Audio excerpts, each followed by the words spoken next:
नमस्कार, मी Poonam. News uncut मध्ये आपलं स्वागत. या बातमीपत्रात आपण आढावा घेणार आहोत टॉप 10 घडामोडींचा. मंत्री नितेश राणे यांनी काँग्रेसचे खासदार राहुल गांधी यांच्याविषयी बोलताना आक्षेपार्ह विधान केलंय. केरळ हे राज्य मिनी पाकिस्तान आहे, म्हणूनच राहुल गांधी आणि त्यांची बहीण तिथूनच निवडून येतात. सगळे अतिरेकी देखील त्यांनाच मतदान करतायत. मी खरं बोलतोय.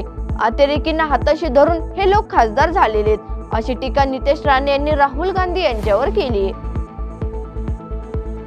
महाराष्ट्र नवनिर्माण सेनेचे पक्षाध्यक्ष राज ठाकरे यांच्या समोर खचून गेलेल्या मनसे कार्यकर्त्यांमध्ये उत्साह, जोश भरण्याचा तसेच कार्यकर्ते पदाधिकारी टिकवून ठेवण्याचं सर्वात मोठं आव्हान असताना चिपळूण मनसेचे शहर प्रमुख अभिनव बुरन यांनी तडकाफडकी मनसेचा राजीनामा दिल्याने खळबळ उडाली आहे. पक्षातील पदाधिकाऱ्यांच्या अंतर्गत राजकारणाला कंटाळून राजीनामा दिल्याचं सांगत बुरन यांनी स्थानिक पातळीवरील नेते विश्वासात घेत नसल्याचा आरोप देखील केलाय.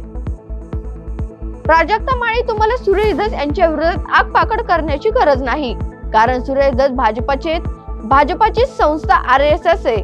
प्राजक्ता माळी RSSच्या मुख्यालयात जाता तेव्हा कलाकार राहत नाही, कारण तेव्हा त्यांच्या स्वतःचा एक पॉलिटिकल स्टँड तयार होतो, त्यांचा राजकीय दृष्टिकोन तयार होतो, असं मत सुषमा अंधारे यांनी माध्यमांशी बोलताना व्यक्त केलंय.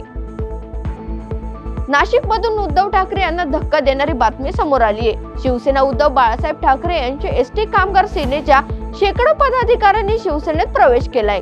शालेय शिक्षण मंत्री दादा भुसे यांच्या उपस्थितीत या शेकडो एसटी कर्मचारी सेनेच्या कार्यकर्त्यांनी शिंदे गटात प्रवेश केला असून उपमुख्यमंत्री आणि शिवसेना नेते एकनाथ शिंदे यांच्या कामावर प्रभावित होऊन आपण पक्ष प्रवेश केल्याच्या भावना यावेळी कार्यकर्त्यांनी व्यक्त केल्यात.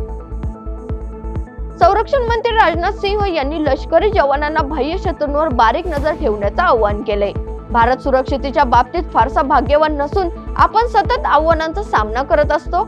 आपल्या उत्तर आणि पश्चिम सीमांना सतत आव्हानांचा सामना करावा लागतोय, असं संरक्षण मंत्री राजनाथ सिंह यांनी म्हटलंय.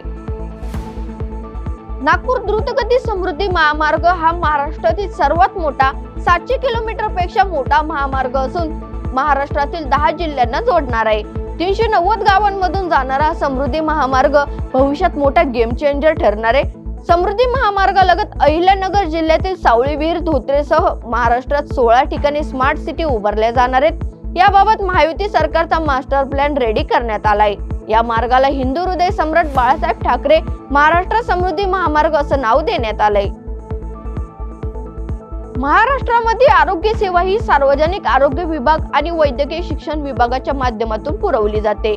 मात्र 2016 ते 2022 या 5 वर्षांमध्ये राज्यातील आरोग्य सेवेत अनेक त्रुटी आढळल्याचं कॅग अहवालातून उघडकीस आलंय. मनुष्यबळ, औषधं, उपकरणाची उपलब्धता आणि आरोग्य सेवेच्या पायाभूत सुविधांमध्ये मोठ्या प्रमाणात अभाव असल्याचं स्पष्ट करत राज्यातील आरोग्य सेवेवर कॅगने ताशेरे ओढलेत. दक्षिण कोरियातील मुआन आंतरराष्ट्रीय विमानतळावरचा अपघात इतका भीषण होता की विमानात बसलेले 181 जणांपैकी फक्त 2च जण वाचू शकलेत. अपघातात ठार झालेले लोक इतके भाजले होते की 179 पैकी फक्त 65 जणांची ओळख पटवण्यात यश आलंय. विशेष म्हणजे बचावलेल्या दोघांना काहीच आठवत नसून सातत्याने काय झालं, मी इथे का आहे असा प्रश्न विचारतायत. अवकाश संशोधन संस्था इस्रो सोमवारी म्हणजे आज रात्री 9:58 श्रीहरिकोटा येथील सतीश धवन अंतराळ केंद्रातून 2 उपग्रह प्रक्षेपित करणार आहे. या उपग्रहांचा उद्देश अवकाशात जोडण्याच्या आणि विभक्त होण्याच्या म्हणजेच डॉकिंग आणि अनडॉकिंग तंत्रज्ञानाची चाचणी घेणे. स्पेडेक्स मिशन घेणारा भारत हा जगातील 4था देश बनेल. आतापर्यंत केवळ अमेरिका, रशिया आणि चीन या देशांनीच अवकाशात डॉकिंग तंत्रज्ञानाचा वापर केलाय. मुंबईच्या मालाडमधील मदरशात शिकणाऱ्या एका 11 वर्षाच्या मुलाने गळफास लावून आत्महत्या केल्याची धक्कादायक घटना घडली. काल संध्याकाळी मदरसामध्ये असलेल्या बाथरूमचे गेट बंद करून त्याने गळफास घेत आत्महत्या केली. मदरसामध्ये मुलांना शिकवणारे मौलानाने मुलांसोबत मारहाण केली का?